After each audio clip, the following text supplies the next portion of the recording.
welcome back to your online classes. How are you all? So today we are going to start our grammar chapter, that is subject verb agreement. Okay, so subject verb agreement, पहले तो chapter का नाम है subject और verb agreement. तो subject के बारे में तो हमने पढ़ लिया already. Yes, we have already studied the whole chapter about subject and predicate and the whole chapter about verbs. अभी इन दोनों चैप्टर्स को हम साथ में पढ़ेंगे और उनका एग्रीमेंट मतलब वो कैसे एग्री करते हैं. Yes, how do the sentences agree with each other, we will learn about this. So subject में तो क्या होता है, what is subject? What is subject? Subject is a word that tells something about noun. Yes, subject मतलब हम किसकी बात कर रहे हैं वो अगर बताना हो तो वो होता है subject. और verb मतलब क्या? Verb मतलब action words. Example I am giving you. See, I am writing here examples. Sameer is a confident boy. Okay, Sameer is a confident boy. तो यहाँ पे किसकी बात कर रहे हैं? समीर की बात कर रहे हैं. So Sameer is our subject. Okay, and which is verb? is है हमारा verb. पहले तो हमने सब्जेक्ट भी ढूंढ लिया और वर्ब भी ढूंढ लिया. Next example I am writing here. The boys are confident of themselves. Okay, the boys are confident of themselves. What is subject? किसकी बात कर रहे हैं हम यहाँ पे? The boys. Boys की बात कर रहे हैं. The boys is subject and verb is are. Yes, verb is are. So in both the sentences you can see that in first sentence we are talking about only one person, so verb is. In the second sentence we are talking about more than one person, so the verb changes to are. Okay, जब भी हम एक person singular person की बात करते हैं तभी verb कौन सा यूज हो रहा है फर्स्ट पर्सन के लिए? is. एंड जब भी हम दो लोग या दो से ज्यादा लोग की बात करते हैं तभी वर्ब चेंज हुआ आर. तो a verb in a sentence, अभी हम ऊपर की डेफिनेशन पढ़ते हैं. A verb in a sentence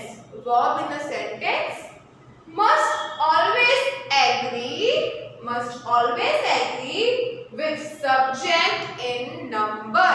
subject in number मतलब नंबर यहाँ पे लिखा है मतलब सिंगुलर या तो प्लूरल के जो वर्ब है वो हमेशा सिंगुलर और प्लूरल के हिसाब से एग्री करना चाहिए. ऐसे नहीं कि यहाँ पे सिंगुलर की बात हो रही हो और वर्ब हम प्लूरल का लगा दे. ऐसे मतलब ऐसे लिखते हैं हम कभी कि Sameer are a confident boy. Okay, ऐसा मैं लिखूंगी समीर आर कॉन्फिडेंट बॉय. तो समीर है वो सब्जेक्ट है, आर है ये सब्जेक्ट ये वर्ब. पर क्या ये दोनों एग्री कर रहे हैं? क्या ये दोनों इस सेंटेंस में एग्री हो रहे हैं? नहीं, क्योंकि समीर यहाँ पे सिंगुलर है और वर्ब इस सिंगुलर वर्ड के साथ एग्री नहीं हो रहा है क्योंकि सिंगुलर के साथ क्या लगता है फर्स्ट पर्सन के लिए?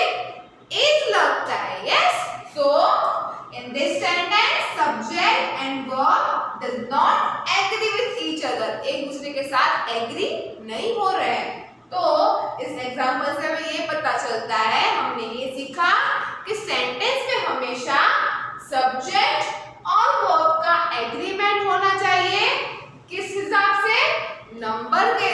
से पहले तो नंबर के हिसाब से देखा मैंने कि सिंगुलर एक ही इंसान की बात हो रही है तो इज आया वर्ब, एक से ज्यादा इंसान की बात हो रही तो वर्ब कौन सा आया are. Okay, so in this above sentences subject and verb agreement is done, and in this sentence there is no agreement between subject and verb. Clear?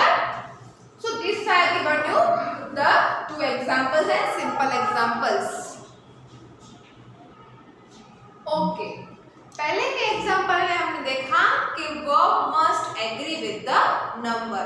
verb को हमेशा नंबर के साथ एग्री होना चाहिए, नंबर मतलब सिंगुलर और plural. अभी next point हम देखेंगे, a verb must agree with subject in person. verb को सब्जेक्ट जो पर्सन में है, पहले नंबर में हमने देखा कि एग्री होना चाहिए, अभी हम पर्सन में भी उसको एग्री होना चाहिए, एग्रीमेंट होनी चाहिए, वो हम एग्जांपल देखेंगे। सो पर्सन में उसमें भी दो टाइप्स के हैं, first person singular, first second person plural. Okay, so first person singular, in first person singular ये sorry first person will come, क्योंकि दोनों में अब मैंने first person singular, first person plural, फिर second person singular, second person plural.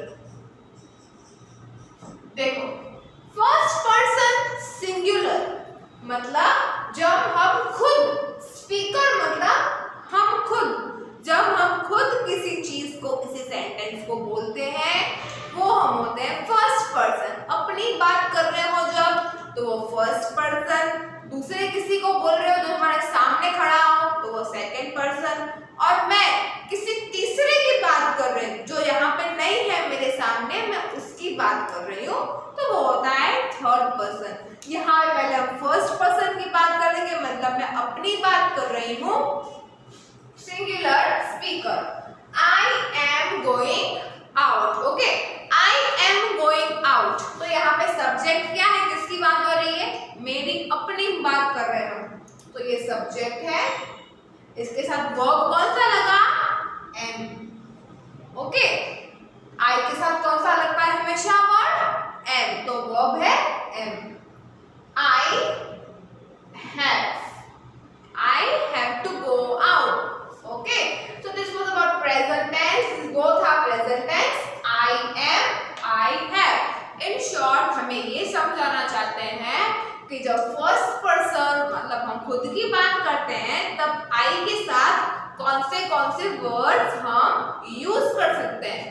Singular में हाँ, मैं अकेली खुद की बात कर रही हूँ, मैं और मेरे फ्रेंड्स की बात नहीं कर रही, मैं सिर्फ खुद की, एक ही इंसान हूँ मैं, तो सिंगुलर आई एम या तो आई हैव। ओके, या तो फिर आई हैड, पास्ट टेंस हो तो हैड, प्रेजेंट हो तो I am. Okay, now be first person speaker plural, speaker और फर्स्ट पर्सन मतलब अभी भी मैं खुद की ही बात कर रही हूँ, पर अभी मेरे साथ दूसरे लोग भी हैं, मैं मतलब हम सब की बात कर रहे हैं, यहाँ मेरे साथ दूसरे फ्रेंड्स हो तो मैं मेरे फ्रेंड्स की और मेरी मतलब हम सब की बात कर रही हूँ। सब आ गए मतलब प्लूरल फॉर्म हो गया, यहाँ पे मैं सिर्फ अपनी बात कर रही थी, यहाँ पे मैं मेरे साथ जो है मैं उनकी बात भी कर रही हूँ, तो प्लूरल हो गया। प्लूरल में हमेशा वी के साथ, सब्जेक्ट है वी, तो वी के साथ हमेशा क्या लगता है, हमेशा आर। ओके, ऐसे लगता है वी एम, नो, वी के साथ हमेशा लगता है आर या तो वी वर। यहाँ पे भी सब्जेक्ट है वी मतलब हम सब की बात कर रहे हैं तो subject becomes we, and with we we always use the verb were. Okay, verb is used. यहाँ पे मैं खुद की बात कर रही थी, सिर्फ अकेली थी मैं, फर्स्ट पर्सन सिंगुलर, मेरे साथ बहुत जने हो, मैं हम सब की बात कर रही हूँ तो फर्स्ट पर्सन प्लूरल। सिंगुलर में आई एम, आई हैव या तो आई हैड, और प्लूरल में we are, we were, we had. Okay, understood? So this was about first person. मैंने फर्स्ट पर्सन में सिंगुलर प्लूरल बताया, अभी हम क्या उसकी बात तो हम बात करेंगे अभी second person. Okay, first of all you have to understand about first person, second person. Then we are reading, we were relaxing. First person singular, first person plural. Okay, इन दोनों में वर्ब सब्जेक्ट एग्रीमेंट होना ही चाहिए. अगर मैं we के साथ यहाँ पे am लगा दूं तो that does not become right, क्योंकि उसमें सब्जेक्ट वर्ब का एग्रीमेंट ही नहीं है. हमें क्या बोला है कि subject must agree, verb must agree with subject in person. Okay, हमें ध्यान रखना है कि कौन से पर्सन की बात हो रही है, फर्स्ट पर्सन की, सेकंड पर्सन या थर्ड पर्सन. क्लियर?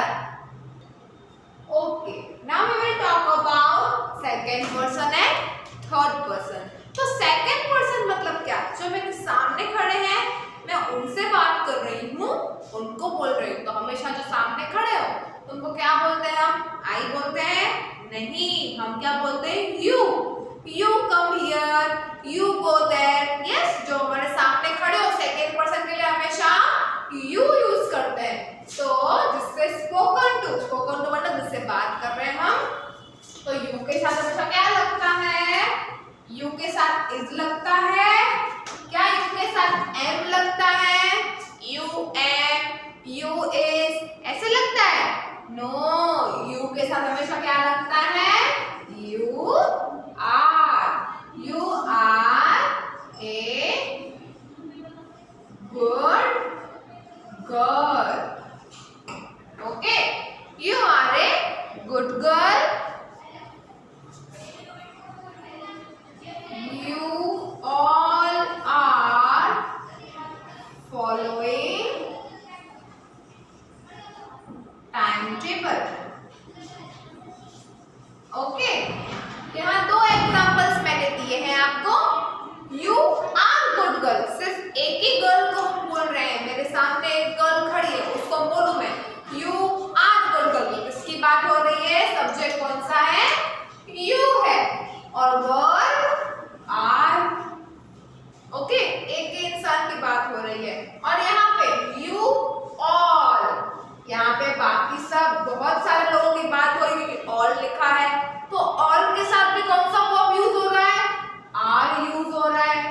ओके, तो सेकंड पर्सन में चाहे यू हो, सिंगुलर में हो या प्लूरल में हो, वी ऑलवेज यूज आर. तो subject verb agreement should be properly done.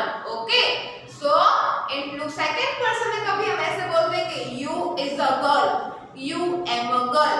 नहीं, हमेशा हम क्या यूज करते हैं? you are. Okay, now third person. third person क्या मतलब?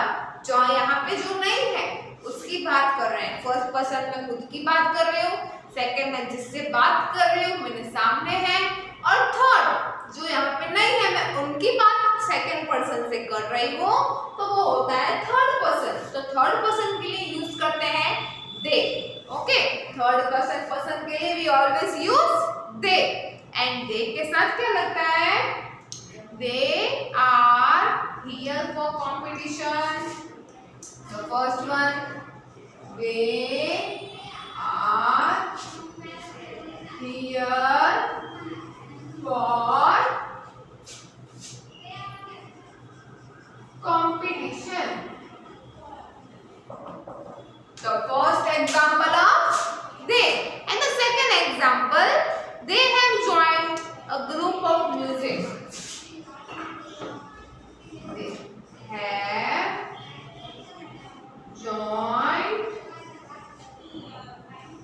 a group of music classes. Okay, तो यहाँ पे सब्जेक्ट क्या है? यहाँ पे सब्जेक्ट है दे, क्योंकि हम दे की बात कर रहे हैं. और वर्ब कौन सा यूज कर रहे हैं हम? आर. ओके, दे आर मतलब वो लोग कंपटीशन के लिए आए हैं. Okay, present tense. They have joined the group of music class. उन लोगों ने म्यूजिक क्लास ज्वाइन किया. दे यहाँ पे सब्जेक्ट और है यहाँ पे वर्ब. ओके,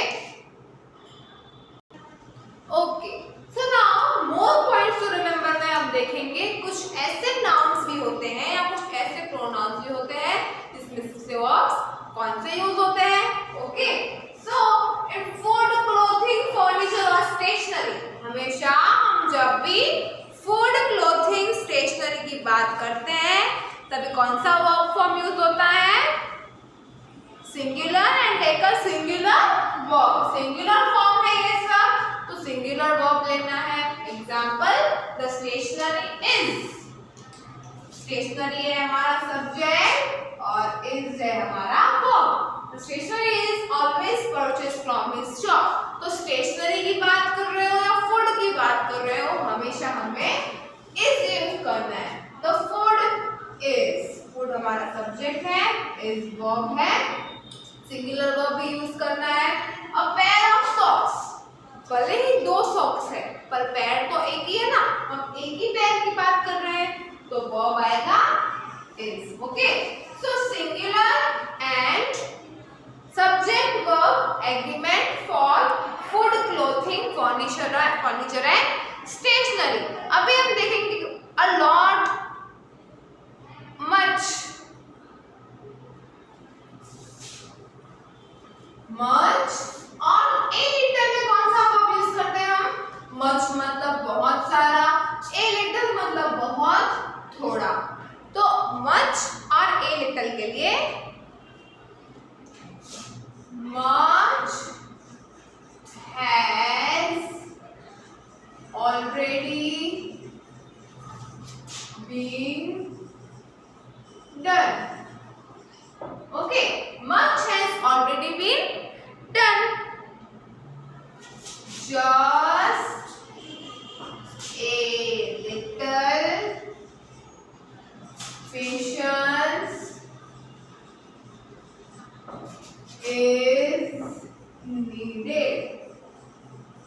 much और little, या तो much हो या तो a little हो, उसके साथ हम हमेशा सिंगुलर वर्ब ही यूज करेंगे। जैसे कि much has, already तो has,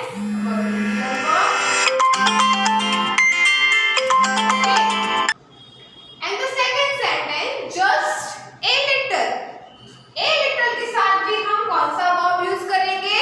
singular verb. So is वो हमारा verb. Okay okay, so this was about much and a little. अभी आपको कलेक्टिव नाउन दिया हो, यस, जैसे कि a team of basketball is ready. Collective noun, a team of basketball. Collective noun कौन सा है? Team. Okay. So collective noun तो हमें पता है, team दिया है, तो उसके साथ verb कौन सा यूज किया है? Singular. A team of basketball is ready. Next, a flock of sheep is in the garden. यहाँ पे भी आपको कलेक्टिव नाउन दिया है, ग्रुप है शीप का, तो फ्लॉक बोलते हैं कलेक्टिव नाउन में, यस। तो इसके साथ भी हमको क्या यूज करना है? Singular verb. Okay, in short verb और सब्जेक्ट का एग्रीमेंट होना चाहिए, then and then only the sentence will be proper. Okay, तो किसी कंट्री का नेम दिया हो अभी हमने इस सब की तो बात कर ली, अभी हमें किसी कंट्री का नेम दिया तो हम क्या लिखेंगे? वेट, हाँ,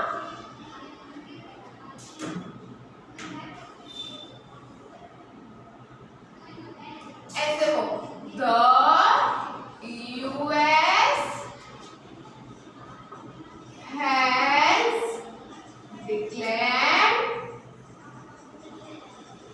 a war, कि यूएसए ने वॉर डिक्लेयर किया है, तो इसके साथ भी हमने कौन सा यूज किया है? Verb, singular verb, yes, country का नेम दिया है, तो हमको कौन सा वर्ब यूज करना है? Singular verb. So this was about your singular and plural and that all verb and subject agreement. You understood? This was a chapter about subject and verb agreement, in which you have to make sure that you don't make mistake while using the verb at appropriate place. Okay. So if you are still having in the doubt in this chapter, you can ask me. I will explain it to you again. Okay, children. Bye.